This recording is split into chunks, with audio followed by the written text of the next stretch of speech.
defining yourself as a creative says nothing about your creative abilities. It only says something about your confidence, your level of confidence. It says nothing of your level of creativity. I can prove it to you. I've asked 1 million people this question. Do you think you are creative? And the answers are very different between cultures.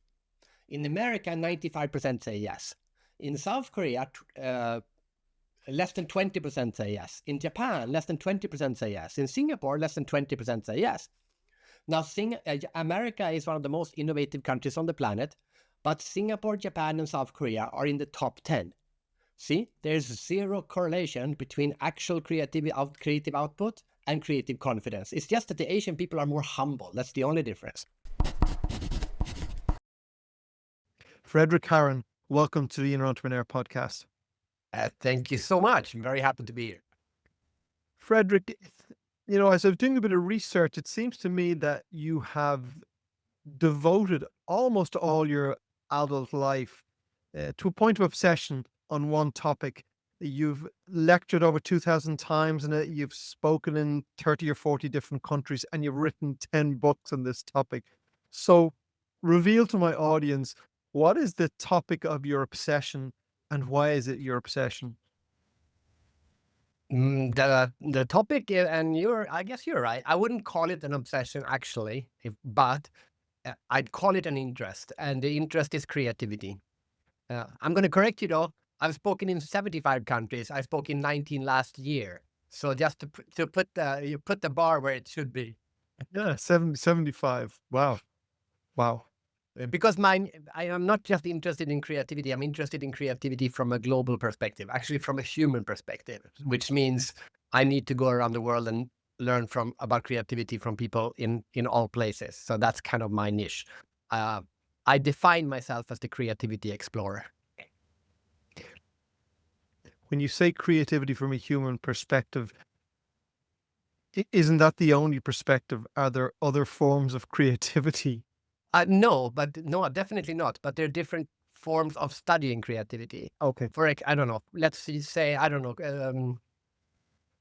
Edward de Bono likes to do formulate it into systems, 6 thinking hats, or you can have mind mapping, or you can do blue ocean strategy, which is about innovation, how companies need to innovate. There's many of different approaches on how to study creativity.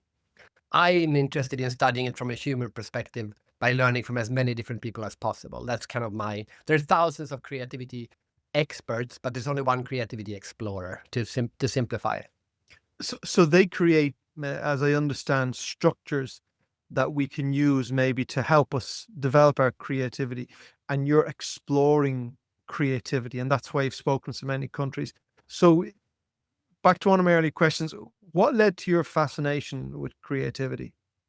There are actually multiple answers to that question, but the easiest answer is that I used to write and speak about the internet, and I did that from 1995 to 2000. But around 2000, I felt, okay, now we know about the internet. Of course, I mean, we weren't done with it, but it wasn't new anymore. And to me, I got tired of it, and I realized, wait a minute, I was never really passionate about the internet. I was passionate about the fact that it was new. And the thing that I was passionate about around the internet was the fact that is the first W that I was interested in. It was the World Wide Web. So I said, I'm interested in the global perspective of the internet, but I'm not interested in the internet. So why don't I just study anything new from a global perspective? And I switched from internet to creativity. And creativity, I suppose you say anything new, everything new that we have, even those things that become commonplace to us, have originated from someone's creativity, have originated from someone sitting down and thinking, I'll invent the wheel, I'll invent the car, I'll invent the airplane, I'll invent the iPhone. It all comes from creativity and then eventually becomes commonplace. It's part of our environment. Yes. And I like to define creativity as combining already existing things. So every new idea, every new innovation that we have comes from someone's creativity. But every person's creativity comes from combining previously known ideas. It's like we're all part of one big creative super organism. Like you mentioned the iPhone. The iPhone is really nothing but a computer and a telephone combined. So you can't combine anything, you can't create anything new without combining something old. And that's actually a very refreshing way of looking at creativity, because the magic is not something magical that comes out of nowhere. So it tells you that you need to study other inventions, other ideas, other concepts, and then in your head combine them in unexpected ways. That's all creativity really is. Of course, it's much more magical than that simple explanation, but it also makes it easier for the people who think they are not creative to realize, oh, I actually just need to take things and combine them in a way I haven't seen before. I'm reminded of the story. I was in Denver recently and speaking with one of the early founders of Uber. Sorry, not founder, early investors in Uber. So he was very fortunate to put a reasonable amount of money into it when it was worth nothing, and now he's an extraordinarily wealthy man. But the story he told, I remember, was literally two guys standing somewhere in Europe in the snow, waiting to get a taxi or something, and they thought there must be a better way to doing things. And then, they said, well, we could put all these things together. So that's an exact example of what you're talking about. Everything they did already existed, but no one else, I hadn't thought of doing it. And It is a great example of this. I think it was New Year's Eve in Paris, if I'm not wrong. And suddenly it was raining and they couldn't get a taxi. It doesn't matter where it was. But the lesson there is that they were seeing all these taxis going by and they were all occupied. And then they said to themselves, wait a minute, why are just some cars taxis? Why isn't every car a taxi? And historically, for 100 years, it was because the people driving the other cars didn't know the streets. But then all they did was to say, wait a minute, if we combine car with Google Maps, suddenly everyone can be a taxi driver. And the funny thing is, of course, we'd had Google Maps for a long time before someone did Uber, so no one did that connection. So it's a great example of how simple it is. On the other hand, it's also a great example about how difficult it is. And one wonders why we have all stood in the rain in a busy city, trying to get a taxi, and not doing that connection. Yes. Yeah. And even more fun, I like to do, when I do workshops, I sometimes ask, what is the basic fundamental of a taxi driver? And people still today, 10, 15 years after Uber, still say they need to know how to drive and they need to know the streets. So people are still stuck in this mindset that a taxi driver has to know the streets, even though we've had this service now for 15 years. That's the most fascinating part. They are not even able to see the future. They're not even able to see the present. I believe I don't know if it's still the case, but it may well be that in London, there is quite a qualification to get a taxi driver's license, not an Uber, but to be a black cab driver. And there's a lot of study required, and you really have to understand. I mean, you have to do these tests, and you have to know the city of London extensively. And anyone who has been to London know that's some amount of knowledge to have in your head. And yes, no, sorry, but it's true. But on the other hand, I had an Uber driver, or actually a Grab driver, but it's the same thing. I had a Grab driver in Manila, and Manila is way worse than London. And I had a Grab driver in Manila who had lived in Manila for 1 week when I had him. He knows nothing about Manila. Manila is crazy traffic, not just the traffic itself, but also the roads change and everything. And it worked perfectly. So it's a lot of these people will come up with reasons for why it won't work, when actually it works wonderfully. Yeah, it works wonderfully. But it also comes back to why people are scared of progress and scared of development. So I'm interested in you're a creativity explorer, and I assume that means you want to know what creativity is like in all of these 75 countries you've visited. So do you find there is a big cultural difference? Yes, definitely. And I like to explain what the word explorer means. Explorer means to venture into unknown territory in order to learn more about it. So that unknown territory is an important part. But it also means something else. For 20 years, I would define myself as an expert. I'm Fredrik Haren, a creativity expert. But an expert kind of implies that you have all the answers. An explorer, per definition, doesn't have any answers, but he or she has a lot of questions. And when I reframed myself from a creativity expert for 20 years, and then I reframed it to a creativity explorer for the last 5 years, my approach to studying this topic has totally changed. I'm much more curious. I venture into much more like obscure areas of the world to learn about my topic. And I am much less sure about the topic itself. I'm much more open-minded to what other people are saying. So it's the best thing I've done in my career was to redefine myself like that. And so everywhere you've been, all different cultures, I'm assuming to some degree, creativity exists everywhere. It's Oh, yeah. it's the essence of humanity. It's how we've survived and thrived as a species, is creativity. I agree. I like to, sometimes when people ask me they force me to give one definition of creativity, I get frustrated because there's so many different definitions of creativity. But if they force me to give one, I say creativity is what makes us human. And I mean that from different ways. Like from one perspective, we are the most creative animals. So that one thing that differentiates us the most from other animals is our creativity. But on the other hand, it is also what makes us human because we never feel more human than when we are creative. I mean, we never feel more alive. If you think about it, I have a friend who likes to say, love is the most amazing feeling. But after love, the second most amazing human feeling is to be creative, as in having a really, really good idea or seeing one of your ideas come true. Nothing makes us happier except being in love. And it's true. Yeah. But I suppose, speaking for myself, the essence of love is connection, because we all want human connection.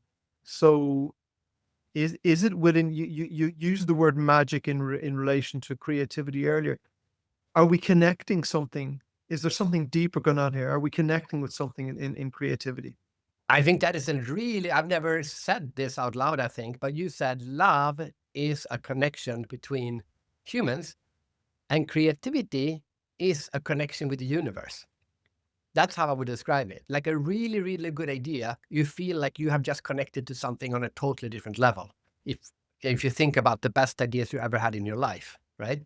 And on a second level, you could say creativity is connecting with yourself. I was in Bhutan. One of the chapters in the book is from Bhutan. I went to Bhutan. I saw your little figurines in the background there.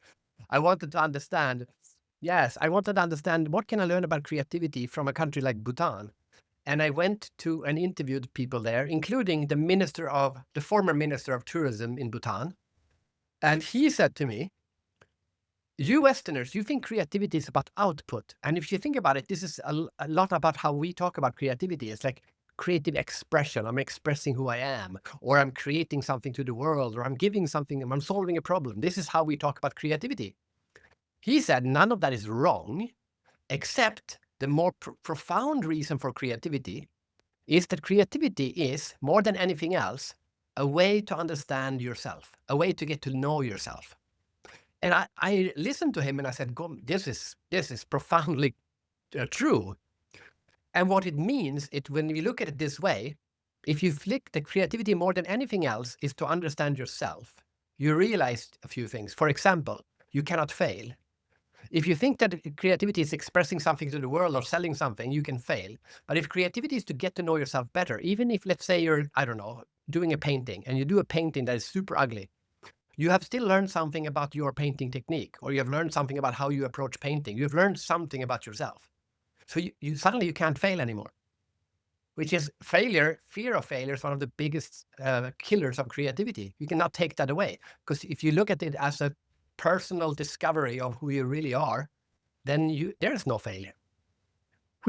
Which suggests that we are all creative. Is that your experience, or you haven't found? Well, some people just aren't creative. Everyone is creative. Step number one, everyone is creative. Step number two, everyone is creative in different ways. Step number three, everyone is have a possibility to be infinitely more creative than they are today. And I like to say that the saddest people come to me and say, don't you feel bad? Don't you feel sorry for the uncreative people? I said, no, I don't. I feel sad for the very creative people who are not trying to reach their full creative potential. Imagine if they did. Imagine the world we would live in if the 1% most creative people became 2,000% more creative, which is totally possible. Isn't it also possible that those people who define themselves as not creative could lean into something deeper and increase their creativity enormously? Oh, definitely. The people who defining yourself as a creative says nothing about your creative abilities. It only says something about your confidence, your level of confidence. It says nothing of your level of creativity. I can prove it to you. I've asked 1 million people this question. Do you think you are creative? And the answers are very different between cultures. In America, 95% say yes. In South Korea, less than 20% say yes. In Japan, less than 20% say yes. In Singapore, less than 20% say yes. Now, America is one of the most innovative countries on the planet, but Singapore, Japan, and South Korea are in the top 10. See, there's zero correlation between actual creative output and creative confidence. It's just that the Asian people are more humble. That's the only difference. That makes sense. The Americans are happy to tell you about it, and the Asian people just... Yeah. And it doesn't mean the Americans are wrong. Here's the thing. To be creative, you need to be both. This is my analogy. Think about it this way. Creativity, everyone is going to this direction, and you are going to say, nope, I'm going to go in this direction. That's a very simple definition of creativity. To do this, when everyone does this, demands confidence, right? Yes. So to be creative, you have to be confident. But truly creative people think like this. Everyone is going in this direction. I'm going to go in this direction. Wait a minute. Maybe that's wrong. Maybe I should go in this direction or that direction or this direction. Because creative people are always doubting if what they are doing is right or if there is a better way. So the sweet spot is to be confidently doubting and doubtfully confident. Confidently doubting and doubtfully confident. And the fear of failure come in there big time, because if I'm afraid of being judged or failing, then I'm going to limit my creativity, because then I'm going to go, well, if everyone else is going down this road, this is the road I must go down. And I'm going to follow the herd of sheep. I don't want to step out of that. Yeah. That's probably where the cultural differences come into play more than anything else. What is actually not fear that stops creativity. It's ego that stops creativity. And fear is the ego speaking. Okay. So we shouldn't aim at getting rid of our fear. We should aim at getting rid of our ego. And if we get rid of our ego, the fear will go away. Right. Yes, fear is a symptom. It's not the disease.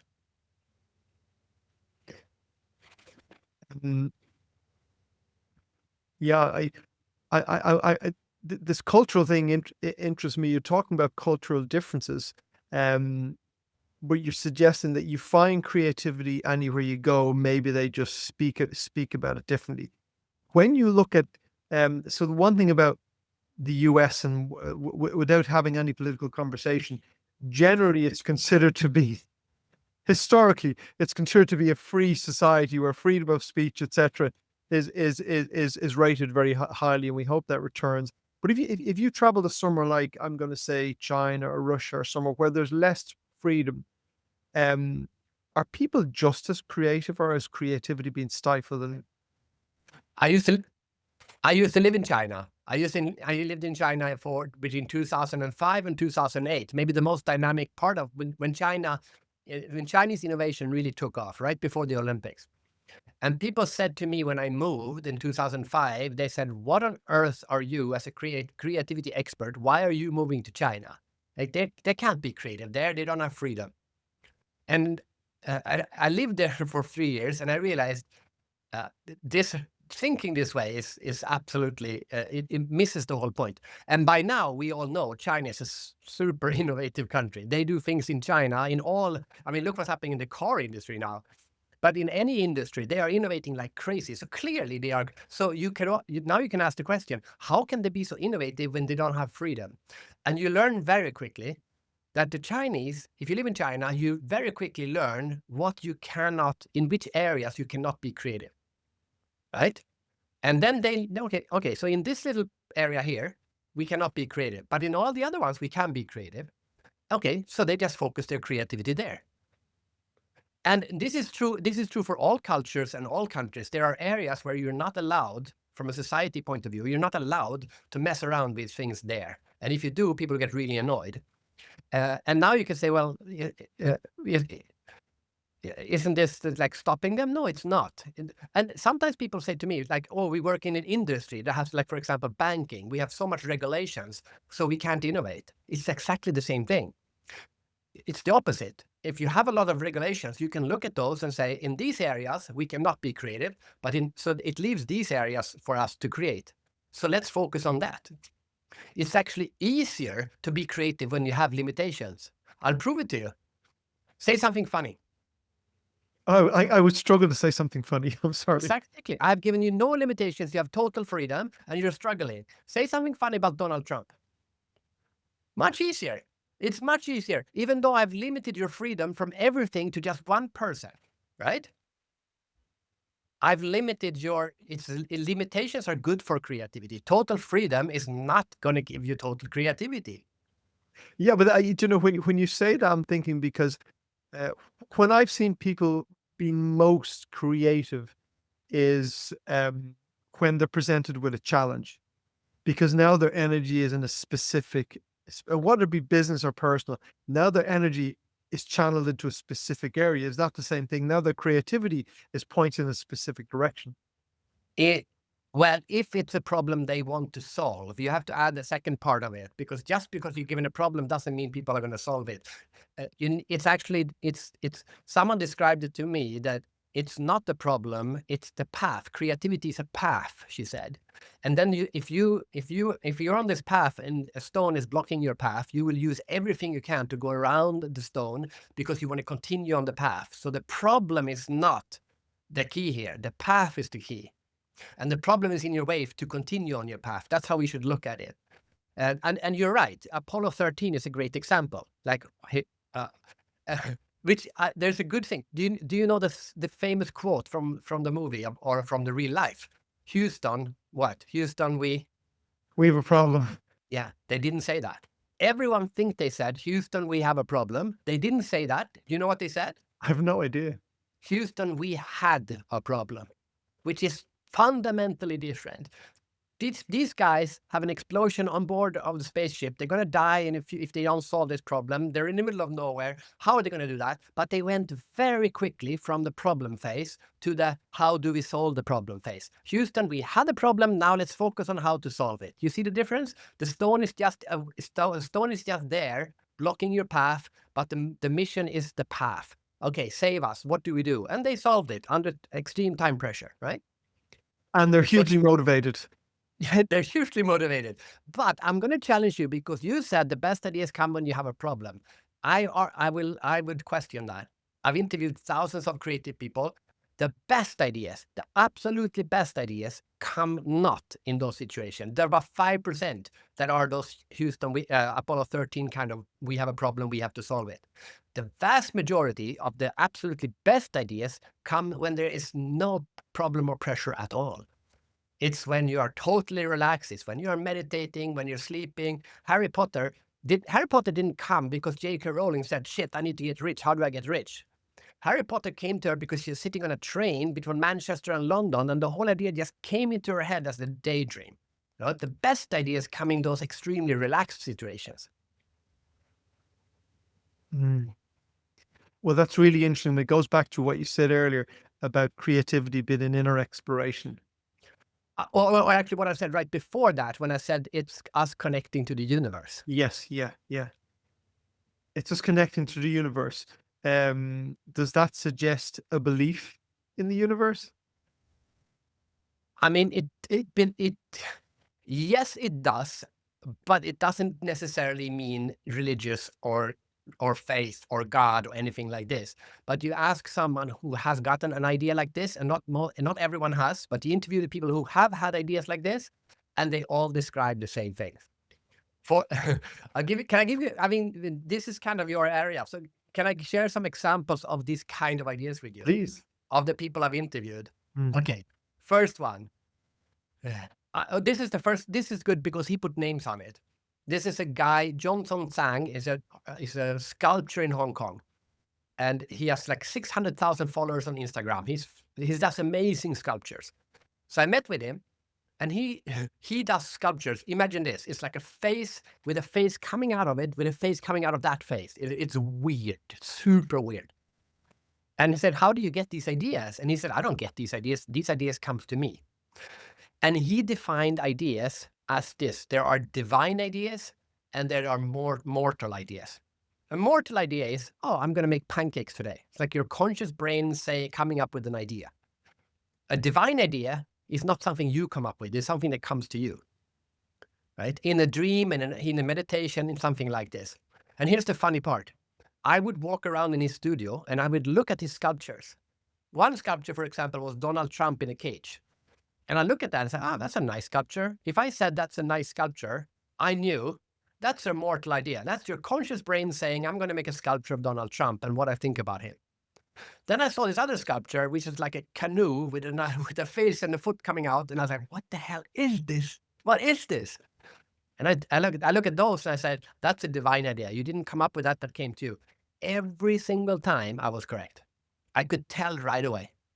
And it's a deficit in the English language that there's only one word for idea, because mortal ideas and divine ideas are not the same creatures. They're not even the same.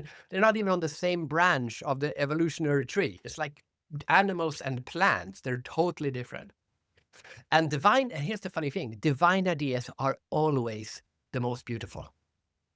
Here's an interesting fact. The word beautiful in English is, from an etymology point of view, beautiful comes and means something that's pretty to look at. But in Holland, they have a word called skönheid. In Sweden, we have the same, it's skönhet. And that is the word that comes from the original core meaning of something bright, shiny, and pure. And you see the difference. Something that is skönheid is just a pure idea. And it doesn't matter what creative aspect you are in, when you see one of those brilliantly beautiful, pure, bright solutions, like beautiful code or a beautiful pass or anything like this, and you go, oh my God, he didn't do that. That just came to him, right? That's those divine ideas are always like this. They are the most beautiful ideas we've ever had. And we should aim for more of those. And how do we do that? Meditation, dreaming, relaxing, walking in forest, whatever you need to do to lower your energy so that you're able to receive them. I interviewed a painter in Riga, and she called it receiving the mystery. I think it's beautiful. It's not about coming up with anything. It's just receiving the mystery. It's kind of like catching a firefly. You can't catch a firefly like this. How do you catch a firefly? By lowering your energy so much that the firefly comes to you. So it suggests an openness. As it happens, I spent yesterday in Gregan Castle in just outside Ballyvaughan, County Clare, a beautiful piece of the world. And it's restored castle. And on one of the floors, they have a desk, and I can't remember the exact, a piece of the desk anyway. It is believed that it's a fact that J.R.R. Tolkien visited this castle. Now, it fell into disrepair, and then my friend has has done an amazing job of restoring it. But in the early years, so whenever Tolkien was around, it could have been in the 20s, he had visited the castle on 5 occasions and sat on this desk. And when you're sitting there, the view over the mountains and the hills, my thought yesterday was I could live here, because just the inspiration coming from it. But they were saying that after this visit, he had these ideas of Middle Earth and all the sort of things. So you can, which is not for a moment suggesting that he's not a gifted writer. He obviously is. But there's an openness. He was in an environment of very rural Ireland, has a sense of spirituality and nature. And in that environment, in his openness, he began the story of Lord of the Rings, birds, and which is interesting, because I see then, as I was hearing about this yesterday, I was thinking to myself, Tolkien then was a recipient of this, but it also required him to do something with that, being a recipient of the idea, like the Lord of the Rings, which I adore, the stories, the books, the movies. But it wasn't enough for him to just receive it. He had to take part in that and act on that. So maybe that's the cooperation between human and divine. Yes, but then he's not. Yes, he needs to cooperate, but he becomes a vehicle for that idea. He's not riding that. He's not riding that idea. Like I've actually written one fiction book myself, and it came to me in a dream. I dreamt the whole story. I woke up from the most amazing dream. I dreamt the whole film, characters, names, everything. And when it came out, it's called The Unvisible. It came out on Penguin. But when it came out, I said, I don't want my name on it. And if you put my name on it, I want it to say, as told to Fredrik Haren. I don't want it to say, by Fredrik Haren. And here's the thing. There's no ego. Of all the books I've written, that has the least ego in it. If you read The Unvisible and you say to me, Fredrik, I think this is a silly story, I say, I don't care. It's not my idea. I just wrote it down. I'm just a messenger here. But I had to do it. I had no intention of writing a novel ever. But after that dream, I could not let that go. It's like, I have to write this down. It's like someone has given this to me. Something has given this to me, and it needs to come out. And when I was writing it, I didn't say, okay, what happens next? I just looked up and I said, okay, tell me what happened next. And I just continued to writing it. I have a beautiful, it's an amazing story. I interviewed a watch designer in Switzerland, and he had worked for all the big ones, all the big watch companies in Switzerland, but then he had a burnout. So his body basically said he was working too much, 18 hours a day or something, and then he just had a burnout. So he just went on medical leave, and he slept something like 16 hours a day for 9 months or something like that, like for a long period of time. He just slept for most of the day. And when he woke up, he ate, and then he watched Star Trek, the series, the science fiction series, non-stop until he went to sleep again. He slept, ate, and watched Star Trek for months. That's the only thing he did. And after doing that for months, he suddenly woke up from a dream, and he dreamt a watch, like a wristwatch, but a three-dimensional one. Like basically normally the parts work two-dimensional, but his three-dimensional. It's like the planets. It's an amazing watch. He dreamt that, and he said, okay, I'm going to go back to work. And he went back and built this, and he was showing it for his colleagues, and they all went crazy. It's like, this is an amazing watch. And they built it, but it didn't work. He's like, oh, that's too bad. And he said, don't worry about it. I'm just going to go back to sleep. And he went back to sleep, and he went back to the same dream months later, because he connected to something, and he saw his mistake. I was like, oh, okay, I misunderstood this part. He went back, we woke up, and he solved it in his dream. And he built it, and he was awarded the most innovative watch in the world the year that it came out. That was not his watch. He was just a vehicle of making, he was the tool. He was the hands of a much bigger brain somewhere else.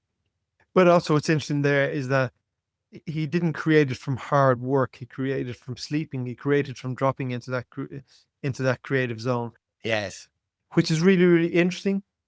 And it's contrary to what we believe or what we've been taught to believe. And when you talk about your fiction book, what I'm thinking is that you, having studied creativity, were open to that. And I'm wondering how many of us have these divine creative ideas or whatever, but we're not paying attention. I think if you have one idea like that, it's impossible. It's like someone saying, how do I know if I've been in love? Well, the answer is you haven't. Because if you have been in love, you know you've been in love. And the divine ideas are like that. It's like a love of the universe coming to you.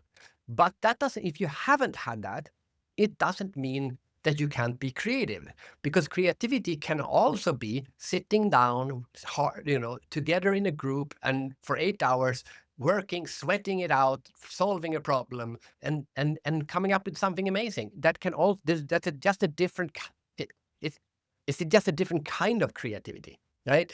And that's why I said it's difficult to define creativity as one thing, because that sitting down in a group and solving a problem is equally amazing feeling when you solve it. It's just a very different feeling than someone giving you a ready idea, just served on a platter in your subconscious brain. I heard Rick Rubin, the very famous music producer, speaking, and obviously he's worked with very very famous artists, Paul McCartney, Johnny Cash, all of these huge names. But he was speaking about creativity, and he speaks about it also. He's a big meditator from a very spiritual place. Um, but he said that a lot of the great songwriters, with their friends and their families, that these people, that when they're sitting, they're having dinner in the middle of something, and a melody or an idea comes into their head, Mhm. and they get up and go immediately. They know, they've learned that they have to grasp it.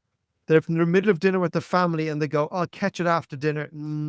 After Yeah. dinner, it'll be gone." He said, and the family know, and they suddenly go, "Gotta run," and they run to a guitar or a piano or a piece of paper, or you know, they want to capture this idea, because once they capture the essence of the idea, then they can go and work in it, and evolve it later. But if they let that idea go, it's gone. If I find the story really interesting, because it is that moment of inspiration, and they've learned to grasp it. And I sometimes wonder, is that a divine inspiration? And do they know that if they don't grasp it, somebody else will? Yeah. Like like if Rod Stewart would pick it up or something. Yeah, and that's Elizabeth Gilbert in her book Big Magic talks about this woman who had this amazing idea for a novel, but she never told anyone. It was very specific. It was a secretary from, I'm making this up, but something like this. A secretary from Canada in a midlife crisis goes down to the rainforest of Brazil and falls in love with a logger, something crazy like this. She never said to anyone, but she went to a literary festival and hugged another person, and then she went back to Canada, never told her, and that person wrote that novel. It's crazy. Things like this is crazy. But let's use music as an example. Someone said that John Lennon went around and sang Imagine to other people, thinking like, where did I hear this song? And everyone said, no, we never heard it. And so he thought he heard it somewhere. But that's an important part of the creative process, but it's not all of it, right? Have you seen the documentary of We Are the World, where, what's his name? Lionel Richie. Yes, yes. Yeah, it's a beautiful documentary of all these iconic music stars in the room in one night. But he's the one who creates that environment where everyone is. Michael Jackson and Lionel Richie are the one who creates that creative environment, and they have the vision of this song "Wanna Be." All the other one looks like amateurs trying to, trying to be cool, but they are on a mission, getting this group to work together. Or look at the documentary of the Beatles. That's the one that came out. It's like 6 hours of nonstop footage in the studio. And look at that. They are there. They're grinding it down. They're playing. They go out. It's not just divine ideas coming, giving them songs. They are there working together as a group, being open-minded, being listening, no ego.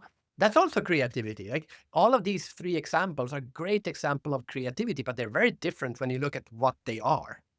And in the documentary, as a Beatles fan, what I found amazing about it is that incredible songs, "The Long and Winding Road," "Get Back," or whatever. I particularly remember the "Get Back" because McCartney comes in with a kind of a riff, and even a different name or whatever, and he's just jamming on that riff, and then the other Beatles are dropping things in, and he's the spark of an idea, but you see this piece of music history being built in front of your eyes. Like, it's magical to see it, but you also see how they work the creativity, how they bounce off how they bounce off each other. And it is amazing from a music point of view that you have certain bands. It could be the Beatles, could be Rolling Stones, could be U2 or whatever. And when these guys get together, something magical happens. And Yes. they may be super talented without each other, but when they connect, something magical happens. I suppose that's their creativity sparking off each other. But it's also important to understand. I interviewed one guy who used to work for Samsung. He used to be in advertising in Europe. Then he moved to Samsung in Korea, and his creativity just died. And he said, "Ah, this is not creative. Nothing is happening here." until he realized, wait a minute, Koreans are super creative, clearly, but not in the way I am. And we are not talking the same language. So he sat down his team and he said, I want to explain, this is how I work as a creative person.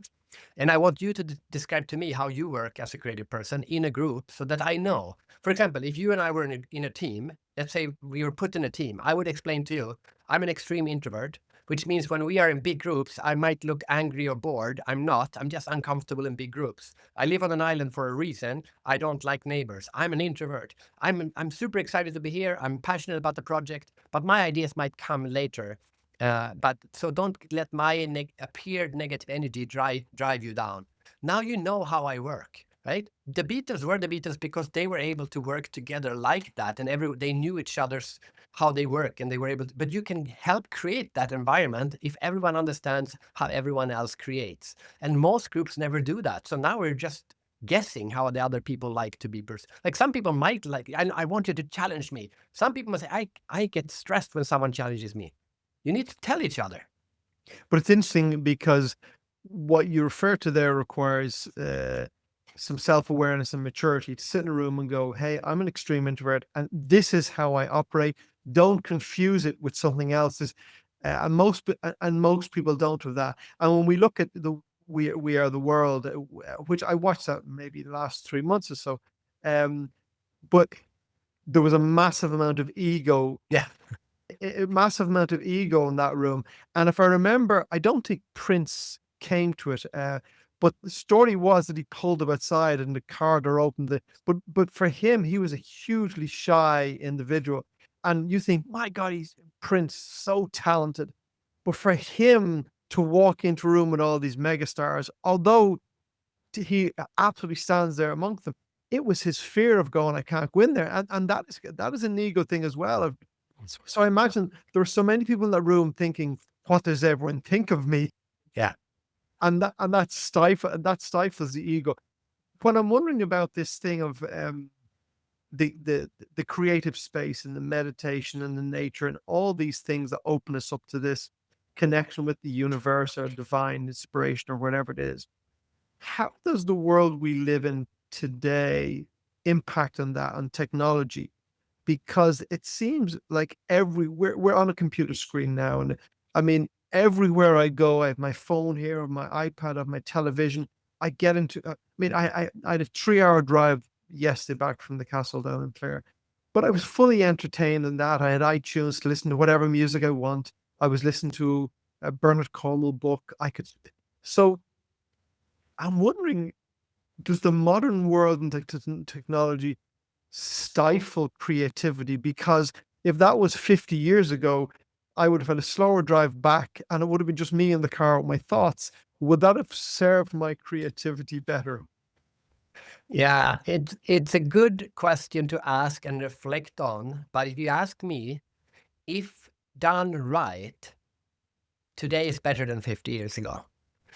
Because let's say, for example, let's say you're interested in 1960 chair design 50 years ago, and you want to design a chair in the 1960s style of design from Italy.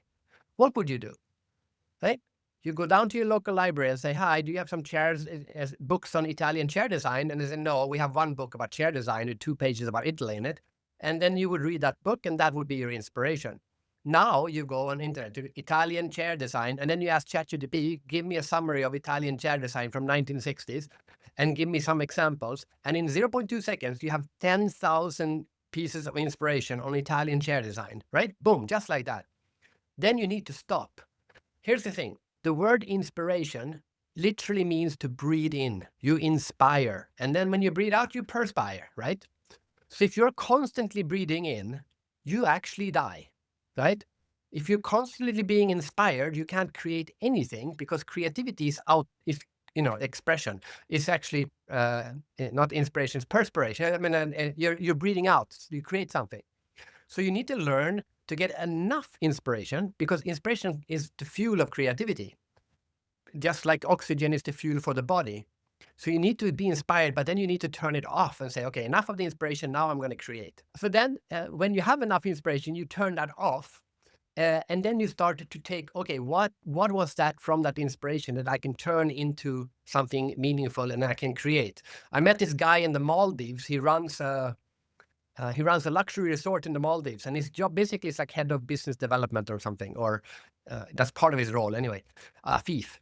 His job is partly to travel around the world and see what other luxury hotels are doing. And he gets so inspired, right? And then he takes all these pictures of what they're doing and he sends those pictures back to the resort. And he realized, wait a minute, I'm sending too many pictures. They get too inspired. They don't do anything. So he started saying, you know what? I'm just going to send the best ones. So, for example, let's say he told me he went to a bar in Las Vegas and they had, Los Angeles, and they've done a drink that was on fire, right? Now he would only send that picture back and he'd go back to the resort when he came back and say, okay, let's take this picture now. What triggered in you when you saw that? What could we do that is inspired by this? Let's play around with fire. And then they created their own drink. And now on the menu, there is that drink that is on fire, right? But if he sends hundreds and hundreds of pictures, they won't do anything. They get overwhelmed.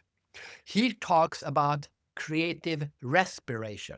Inspiration is to breathe in. Respiration is what happens in the lungs when the body turns the oxygen into something meaningful. So we shouldn't aim to be inspired. We should aim for creative respiration, which means inspiration that turns into something useful creatively. And you should ask yourself, am I really being inspired now when I go to another one of these startup conferences, or am I just, or do I need to not go to another conference, and do I need to sit down and look at my notes from my last conference and see what can I do from what I learned on the last conference when I was so inspired? So aim for creative respiration. Yeah, it's interesting because referring back to my day yesterday and with 12 entrepreneurs in a room, and when I attend a day like that, you can be overloaded with information. And from doing these sort of events for years, what I've discovered is that for me, what I want is one idea. Mm. If I can come away Yeah. with maybe one or two ideas that I can fundamentally go, okay, now sit with those, Paul. How can you? Because I mean, I probably had multiple pages of notes, but realistically, ask me in 2 months' time what were those notes, and I haven't got a clue. But there were one or two key things that I took out, and once I have those, okay, now let's put those on the boil. I mean, let's just sit with those. And what I aim to do is to make subtle changes in my life because of those. And I think that has impact. So what you're saying there is technology in our modern world we can use to our advantage. But it seems to me that we're inundated. So what are the things, how are we blocking creativity in our life? Then for listeners to this are thinking, well, this is great, Fredrik, but I don't feel like I'm creative. From our conversation, I'm making the assumption, well, they are creative, or they have the potential to creative. Yeah. Have they blocked their creativity in some way? Okay, first of all, about is this technology overwhelming us? I like to do the analogy, like if you live in Egypt during the Library of Alexandria, I'm sure someone was sitting down, in a cafe saying, "Oh, I can't read all these books in the library. I'm overwhelmed by information." We've been overwhelmed by information for hundreds of years, and we've been able to create regardless. We are now even more overwhelmed, but that doesn't matter. We were overwhelmed already hundreds of years ago. So it doesn't. So we've always had this switch of being able to say, no, enough of that, or I'm going to ignore that. I can't possibly read all the books. I can't possibly read every page on the internet. So okay, fine. We can turn that off, but we need to train. We need to exercise that. Now, when the answer to the question, why are we not so creative, is not because we're overwhelmed by information. The reason we're feeling we are not creative is because we, like I said in the beginning here, we don't understand ourselves, and more specifically, we don't understand our own creative process well enough. In my book, one of the first sentences is, you cannot master that which you don't understand. And most people don't understand the creative process. So the better we understand the creative process generally, and more importantly, specifically, the more you understand your own creative process, the more creative you will become. So spend time understanding your creative process. For example, What's the best ideas you ever had in your life? What's the worst ideas you ever had in your life? When have you been the least, what period of your life have you been the least creative? When have you been the most creative? Answer all of these questions and you start to get a set, and take all of those answers, put it into ChatGPT and ask ChatGPT to summarize an insight around what you just told it, because it's very hard to understand yourself. So maybe sometimes it helps to get someone else to give you feedback. And also, I think when we put ourselves on, I as you were asking this question, when have you been most creative, when you've been least creative, and my mind is going, and I remember times in my life when I was under extraordinary pressure, and and looking back to that, I instinctively knew when I was under that extraordinary pressure, that stifled my creativity enormously. And one of the things, so I had these series of practice I would do, meditation, yoga, running, all of these things. And out of those things, something always emerged. And it's funny, at the beginning of this year, well, maybe 28th, 27th December, as I'm thinking about next year, and I came up with a theme for 2026 for me, and I decided it was my slow down year. Now, people would laugh at me. My wife says, if I was any more laid back, I would fall over, but it's all personal. So I said, yeah, it's about, so this is my slowdown year. And I wrote it down. I write it down on my calendar. This is my slowdown year. But interestingly, the moment I had that idea, in my mind goes, and the first statement from my mind was, but if you slow down, Paul, what will you miss? What will you not achieve? And then something emerged, I'm going to say from my soul or my instinct, and it said, but what might emerge? And I thought, that, and that just, I grasped that, and I said, yes, I can get my mind to create and achieve all these things, but the magic is in what might emerge, because I don't know. That's the excitement. I don't know what will emerge. And it was comfort, and I said, slow down, buddy, because, and let's see what emerges. And maybe that's what people need to do. I've yet, Well, maybe it's very individual, but maybe that's what everyone needs. Yeah, no, you're right. Everyone needs to do that, but specifically you needed to do that. And everyone. I was on a podcast a few days ago, and I said I'm going to rewrite the what is it called? The turtle and the hare, the tortoise and the hare. Yeah, I'm going to rewrite that story so that the hare is the hero, because the hero is actually doing it right. It's running fast, but then it says, you know what, I'm just going to lie down and relax. But in my version, he will lie down and relax, and he will realize that there's a shortcut somewhere in the forest, and he's going to take the shortcut. That's the yes, exactly. The hare is actually doing it right. So I want to teach. That's the story we should teach the children. Now we're teaching our children that you need to grind it and you work hard. You might go slow, but you have to work all the time. Grind it, grind. No. Don't be the turtle. Be the hare, but don't run. Not the stupid hare that keeps running. The hare that sits down and relaxes. That's the one we should be. how have you raised your own children in relation to creativity? I assume it's been important to you to stimulate creativity, or have they ignored you? It's like, he's my father, he's mad, pay no attention. The great question, because it's a beautiful story. Because I got children late in life. In my 40s, I got my first kid. Now I have 3. So at that time, I was already a creativity expert. So I said, of course, I want creative children. So I went to my mother, because my mother was a teacher, and I told her, I know creativity, I don't know children. And she's a teacher. She's seen 100,000 kids. So I said, you know kids. How do I raise creative children? And she said, best advice I've ever gotten from parenting. She said, when the child asks you a question, don't give the answer. And I said, what do you mean? Don't give the answer. The child comes and says, Papa, why is the moon round? Most parents will start giving the answer. They said, don't do that. Just say, what do you think? And now you're teaching the child that creativity is not asking questions. Creativity is asking questions and finding the answer. But what we are all doing is we're killing the second path of that formula, which means we're not teaching our kids to think. We're teaching our things to come up with problems and get someone else to solve them for us. But more importantly, we're teaching our children to come up with solutions. And many times their answer is better than ours. And after 30 seconds, when the child has given you your answer, and by the way, by doing this, you're building their confidence and their creativity and their curiosity, and then you give your answer. And it works on big problems and small problems. Daddy, where's my bag? Where do you think?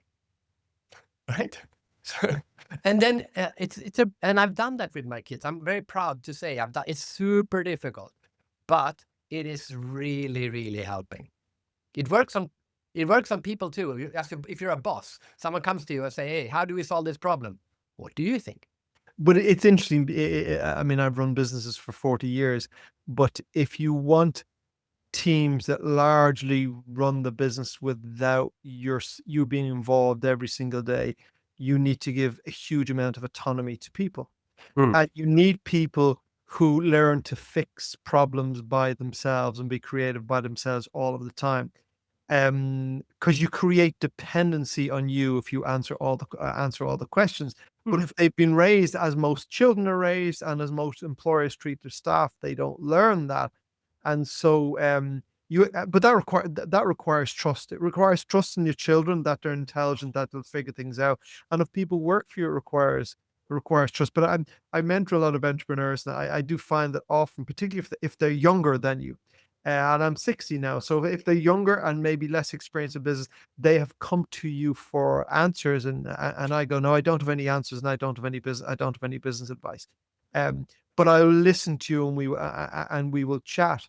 And to me, the best aha moments are when I shut up or I have conversation with someone, and in that conversation, as they're expressing something to you, they go, or you feed back what they just said to them, and then they go, and it dawns on them, and they have their own solution, and they never needed you in the first place. But that's where the wisdom. That's where the wisdom emerges. And I suppose as we come to the end of this conversation, I think, from my point of view, that kind of seems to be the essence of this, that the creativity is there. We have to give it the space. Yes, but I would like to add one more thing, because if people take away now that, all you have to do is just send it back to them, you're missing something. There's a reason why you are the boss and they are not, right? It's because most likely you are better suited for this. So I would say send it back to them, give them autonomy, all of that, but also add curiosity. Curiosity in what they are doing, how they are thinking. Oh, how is it going on this project? What's your biggest problem? Because if they don't feel you're curious about what they're doing, they might lose motivation, and you might not get all the information that you want. So curiosity, I like to say that curiosity is the most essential ingredient in creativity, and creativity is what makes us solve our problems and make our lives happier. So if you really if that's your aim, develop your curiosity. Develop your curiosity. Fascinating conversation, Fredrik. I feel like we could go on for hours. Your new book is The World of Creativity, a journey across 37 countries to discover the secrets of the creative mind. It's recently released? Just now, yes. Excellent. So where can people find you? Just Google the Creativity Explorer on Google or LinkedIn, or hopefully they will find me, or my name, Fredrik Haren, and hopefully they will find me. I'm quite active on LinkedIn, I can say that.